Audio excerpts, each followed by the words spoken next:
नमस्कार विद्यार्थी मित्रांनो, मी श्रीमती के नवले। मागील लेक्चरला आपण पर्यावरण भूगोलाची ओळख या प्रकरणाला सुरुवात केलेली होती। त्यामधील पर्यावरण भूगोलाच्या व्याख्या आणि स्वरूप हे आपण बघितलं होतं। आज आपल्याला प्रामुख्याने 2 पॉइंट बघायचे आहे, ते म्हणजे पर्यावरणीय भूगोलाची व्याप्ती व पर्यावरणाचे प्रकार।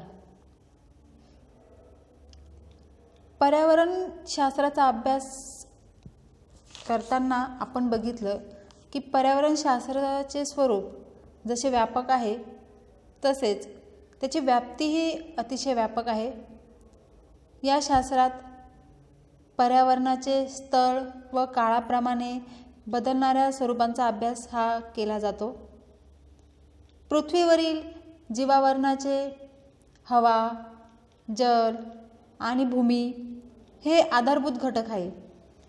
भौगोलिक परिसंस्थांचे हे सर्वात मोठे घटक असून पर्यावरणीय भूगोलाचे अभिक्षेत्रीय घटक म्हणून यांना ओळखले जाते। पर्यावरणीय भूगोलात नैसर्गिक पर्यावरणाच्या घटकांचा स्वतंत्रपणे तसेच एकत्रितपणे पर्यावरणीय पातळ्यांमधील संबंध, जैविक प्रक्रिया आणि पर्यावरणाशी मानवी प्रतिसाद अर्थात मानव व त्याचे पर्यावरण यांच्यातील संबंधांचा अभ्यास केला जातो। म्हणजे पर्यावरणीय भूगोलाची व्याप्ती बघत असताना आपल्याला हे बघायचं आहे की प्रामुख्याने मानव व पर्यावरण यांच्यामधला जो आंतरसंबंध आहे याचा अभ्यास हा नेमका पर्यावरण भूगोलामध्ये कशा प्रकारे केला जातो। पर्यावरण भूगोलाची व्याप्ती बघत असताना पर्यावरण विज्ञानातील 3 मूलभूत घटकांचा आपल्याला अभ्यास करणं गरजेचं आहे। ते मूलभूत घटक म्हणजे पहिला जो घटक आहे तो आहे मूलभूत संकल्पना।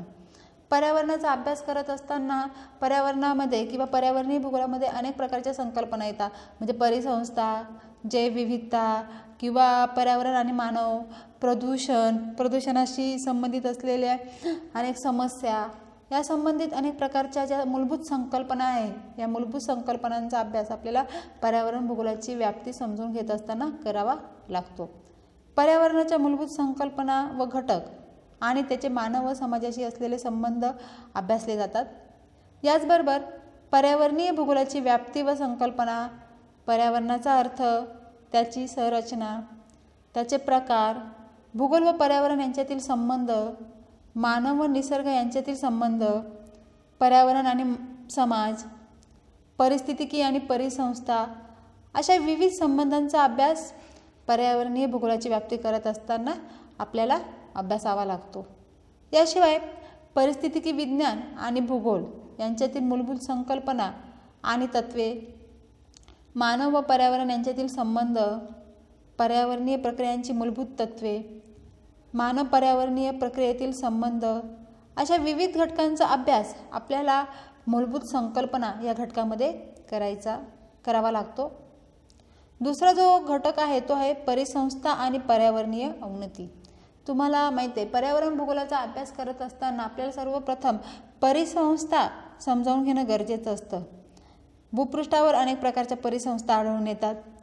जैविक आणि अजैविक घटकांचे परस्पर संबंध व त्यांच्यातील आंतरक्रिया यांना परिसंस्था असं म्हटलं जातं। ह्या घटकांमध्ये भिन्नता आणि विविधता आढळते, त्यांच्यात निश्चित अशी भूमिका असते। एका परिसंस्थेतील घटक हा दुसऱ्या परिसंस्थेतील घटकांशी संबंधित असलेला आपल्याला दिसून येतो। प्रत्येकाची आपली अशी स्वतंत्र अशी भूमिका असते। म्हणूनच वेगवेगळ्या परिसंस्थांमधील वेगवेगळ्या घटकांची भूमिका, त्यांचे इतर घटकांशी असलेले संबंध, त्यांच्यातील संतुलन यांचा अभ्यास आपल्याला पर्यावरणीय भूगोलामध्ये करावा लागतो। परिसंस्थांमध्ये ऊर्जा प्रवाह, परिसंस्थांमध्ये प्रामुख्याने इतकं आपण बघितलं की एक घटक हा दुसऱ्या घटकावर अवलंबून असलेला आपल्याला दिसून येतो। साहजिकच एका घटकाकडून दुसऱ्या घटकाकडे ऊर्जेचा संक्रमण होत असलेलं आपल्याला दिसून येत असतं। त्याचबरोबर जैवभूरासायनिक चक्र आणि परिसंस्थेचे पोषक मूल्यांचे चक्रीकरण। जैविक घटकांच्या अस्तित्वासाठी विविध प्रकारची नैसर्गिक चक्र निर्माण झालेले आहेत। परिसंस्थेत अन्नसाखळ्या आढळतात। अन्न साखळींमधून ऊर्जेचे वहन होत असते. शिवाय पर्यावरणामध्ये कार्बन चक्र, ऑक्सिजन चक्र, नायट्रोजन चक्र यांचाही अभ्यास आपल्याला पर्यावरणीय भूगोलाच्या व्याप्तीमध्ये करावा लागतो. त्यानंतर परिसंस्थेची उत्पादकता. परिसंस्थेमध्ये प्रामुख्याने जैविक आणि अजैविक घटक येत असतात. जैविक घटकांमध्ये आपण जर बघितलं तर प्रामुख्याने उत्पादक, भक्षक, मग भक्षकांमध्ये प्राथमिक भक्षक, द्वितीयक भक्षक, तृतीयक भक्षक, त्यानंतर असणारे विघटक किंवा सूक्ष्मजीव, या सर्व उत्पादक घटकांचा आपल्याला परिसंस्थेय उत्पादकतामध्ये समावेश होतो आणि अभ्यास करावा लागतो. साहजिकच या परिसंस्थांमध्ये स्थिरता आणि अस्थिरता असलेले आपल्याला दिसून येते. कारण उत्पादक घटक जो आहे त्या वनस्पती आहे. वनस्पती ह्या सूर्याद्वारे प्रकाश संश्लेषण प्रक्रियेद्वारे आपलं अन्न तयार करत असतात. आणि जे प्राथमिक घटक आहे हे घटक वनस्पतीवर अन्न म्हणून अवलंबून असतात. त्यानंतर ह्या प्राथमिक घटकावर द्वितीयक घटक अवलंबून असतात. त्यानंतर ह्या द्वितीयक घटकांवर मांसभक्षक किंवा तृतीयक भक्षक अवलंबून असतात. आणि सरतेशेवटी या सर्व घटकांचं ज्यावेळेस हे सर्व प्राणी मृत होतात त्यावेळेस त्यांचं विघटन करण्यासाठी सूक्ष्मजीव हे घटक अवलंबून असतात. म्हणजे परिसंस्थेमध्ये स्थिरता व अस्थिरता असते. त्याचबरोबर परिसंस्थेमध्ये जैविक बदल हे घडत असतात. हे जैविक बदल घडत असताना त्यामध्ये अनेक प्राकृतिक घटक, रासायनिक घटक या सर्व घटकांचा समावेश होत असतो. हवामान, पर्जन्य, मृदा, खनिजे हे जे प्राकृतिक घटक आहे ह्या प्राकृतिक घटकांचा परिणाम परिसंस्थेवर होत असतो. त्याचबरोबर रासायनिक घटकांमध्ये नायट्रोजन ऑक्साईड असेल, ऑक्सिजन असेल, कार्बन डायऑक्साईड असेल, हायड्रोजन, मॅग्नेशियम या सर्व घटकांचा समावेश वनस्पती व प्राण्यांच्या वाढीसाठी उपयुक्त असलेला आपल्याला दिसून येतो. साहजिकच जीवसंहतीचे प्रकार. जीवसंहतीचे प्रामुख्याने अनुवंशिक किंवा जनुकामधील विविधता आढळून येते. आपण बऱ्याच वेळेस म्हणतो की अनुवंशिकता आलेली आहे, म्हणजे एका घटकाकडून दुसऱ्या घटकाकडे काही जे जनुक असतात ते काय होत असतात, पास होत असतात. त्याचबरोबर प्रामुख्याने आपल्याला जाती विविधता दिसून येते. म्हणजे कोणत्याही प्रदेशामध्ये वेगवेगळ्या प्रकारचे व वेगवेगळ्या जातीचे सजीव एकत्र राहत असतात किंवा कोणत्याही प्रदेशात वनस्पतींचे व प्राण्यांचे विविध प्रकार आढळून येतात. त्याबरोबर परिसंस्थांमध्ये विविधता आढळून येते. म्हणजे कुठल्याही प्रदेशामध्ये जितक्या जास्त परिसंस्था तितकी त्या प्रदेशाची जैविक विविधता ही उच्च प्रकारची असलेली आपल्याला दिसून येते. साधारण पर्यावरणाची अवनती आणि प्रदूषण. हे तर तुम्हाला माहीतच आहे की पर्यावरणाची सद्यस्थितीमध्ये मानवाने आपला सुखसोयीसाठी पर्यावरणाचा खूप मोठ्या प्रमाणामध्ये वापर करायला सुरुवात केलेली आहे. त्यामुळे साहजिकच काय झालं की पर्यावरणाची अवनती व्हायला सुरुवात झालेली आहे आणि त्यातून खूप मोठी समस्या निर्माण झाली, ती म्हणजे प्रदूषणाची समस्या. त्यामध्ये म्हणजे जलप्रदूषण असेल, हवा प्रदूषण, वायू प्रदूषण, मृदा प्रदूषण किंवा भूमी प्रदूषण, अशा प्रकारचे अनेक प्रकारचे प्रदूषण हे वाढत चाललेलं आपल्याला दिसून येते आणि दिवसागणिक त्याचं स्वरूपही आपल्याला अतिशय तीव्र झालेलं दिसून येत आहे. साहजिकच त्यामुळे आपल्याला आज अनेक प्रकारच्या समस्यांना तोंड द्यावं लागत आहे आणि आपला संघर्ष, पर्यावरणाशी असलेला आपला संघर्ष हा वाढत चाललेला दिसून येतोय. या पर्यावरणाच्या प्रदूषणामध्ये साहजिकच म्हणजे प्रदूषण कमी करण्यासाठी अनेक उपाययोजनासुद्धा ह्या केल्या जाऊ लागलेल्या आहेत. त्याचबरोबर परिसंस्थेची असलेली स्वरचना आणि घटक हेही आपल्याला जाणून घ्यावं लागतं. पर्यावरण भूगोलाची व्याप्ती बघत असताना परिसंस्थेमधले स्वरचनेमध्ये प्रामुख्याने परत उत्पादक, भक्षकमध्ये प्राथमिक स्वरूपाचे भक्षक, द्वितीय स्वरूपाचे भक्षक, तृतीय स्वरूपाचे भक्षक आणि विघटक या सर्व स्वरचना जी आहे ही स्वरचना आपल्याला पर्यावरण भूगोलाची व्याप्ती बघत असताना जाणून घेणं गरजेचं आहे. त्याचबरोबर पर्यावरणाची जी अवनती होत आहे हे अवनतीचे जे वेगवेगळे प्रकार आहेत ते बघायचे आहे आणि त्याचबरोबर ही अवनती होण्याला नेमके कोणते घटक कारणीभूत आहे हे सुद्धा आपल्याला पर्यावरण भूगोलाची व्याप्ती समजून घेताना त्यामध्ये बघावं लागतं. साहजिकच सद्यस्थितीमध्ये खूप मोठ्या प्रमाणामध्ये जे प्रदूषण होत आहे हे प्रदूषण कमी करण्यासाठी जे प्रदूषणात्मक प्रतिबंधक जे उपक्रम आहे या उपक्रमांचा सुद्धा आपल्याला पर्यावरण भूगोलाच्या व्याप्तीमध्ये अभ्यास करावा लागतो. वरील सर्व घटकांचा अभ्यास या शाखेमध्ये होत असतो. त्यानंतर तिसरा जो घटक आहे तो आहे पर्यावरणीय व्यवस्थापन, संकल्पना व आधारभूत घटक. या घटकामध्ये परिस्थितिकी साधन संपत्तीचे वर्गीकरण व मूल्यमापन, पर्यावरणीय व्यवस्थापनाचे निकष व नियोजन, प्रमुख पर्यावरणीय उपक्रम या सर्व घटकांचा समावेश होत असतो.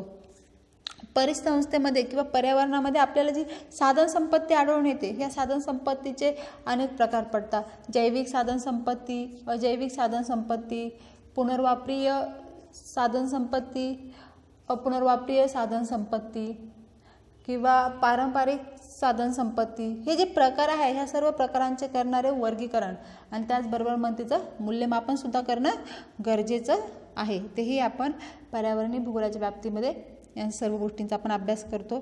त्याचबरोबर पर्यावरणीय व्यवस्थापन करत असताना जे निकष लावले जातात ते निकषांचा अभ्यास आणि त्याचबरोबर त्याचं नियोजनही आपल्याला करावं लागतं. ते पर्यावरणाचा होणारा ऱ्हास कमी करण्यासाठी अनेक प्रकारचे जे उपक्रम राबवले जाते, हे सर्व उपक्रमांचा अभ्यास पर्यावरणीय व्यवस्थापनामध्ये केला जात असतो. म्हणजे प्रगती करत असताना प्रगतीच्या ओघामध्ये मानवाने काय केलेलं आहे की पर्यावरणाचा खूप मोठ्या प्रमाणामध्ये ऱ्हास घडवून आणलेला आहे. अनेक प्रकारच्या ज्या साधन संपत्ती आहे ह्या साधन संपत्ती काय झालेलं आहे, संपुष्टात येत चाललेलं आहे. म्हणजे जर तुम्हाला बघायचं असेल तर आपण म्हणतो की खनिज तेल किंवा कोळसा, डिझेल, पेट्रोल हे प्रामुख्याने कदाचित आपल्याला फक्त यानंतर 20 ते 25 वर्षात पूर्ण आहे. आपल्या पुढच्या पिढीला ही साधन संपत्ती बघायलाही भेटणार आहे की नाही हे सांगता येऊ शकत नाही. म्हणजेच आपल्याला हिचं काय संवर्धन करणं हे गरजेचं आहे. अनेक साधन संपत्ती काय होत चाललेलं आहे, संपुष्टात येत चाललेलं आहे. त्यामुळे काय झालं आहे, पर्यावरणाचं पूर्णपणे संतुलन बिघडत चाललेलं आपल्याला दिसून येतं. पर्यावरणाचे पूर्वीचे वैभव मिळवून देण्यासाठी तिचं आपल्याला व्यवस्थापन करणं हे गरजेचं आहे. अशा प्रकारचे व्यवस्थापन अनेक संघटना पातळीवर, शासकीय व अशासकीय पातळीवर, राष्ट्रीय व आंतरराष्ट्रीय पातळीवरही करण्याचा प्रयत्न आता सुरू झालेला आहे. पर्यावरणाचा तोल ढासळू नये म्हणून उपलब्ध साधन संपत्तीच्या वापरांचे काळजीपूर्वक नियोजन करणे व त्या अनुषंगाने साधन संपत्ती पुढील पिढीसाठी उपलब्ध व्हावी म्हणून त्याचे नियोजन करणे हा भागही पर्यावरणशास्त्राच्या व्याप्तीमध्ये अभ्यासला जातो. म्हणजे ढोबळमानाने आपण ज्यावेळेस पर्यावरण भूगोलाची व्याप्ती बघतो त्यावेळेस आपल्याला पर्यावरणामध्ये नेमका कोणकोणत्या घटकांचा समावेश होतो आणि त्याचबरोबर पर्यावरणाचा होणारा जो ऱ्हास आहे तो ऱ्हास कमी करण्यासाठी आपण कशा प्रकारचं नियोजन केलं पाहिजे, हे सर्व घटकांचा समावेश हा पर्यावरणीय भूगोलाच्या व्याप्तीमध्ये येत असतो.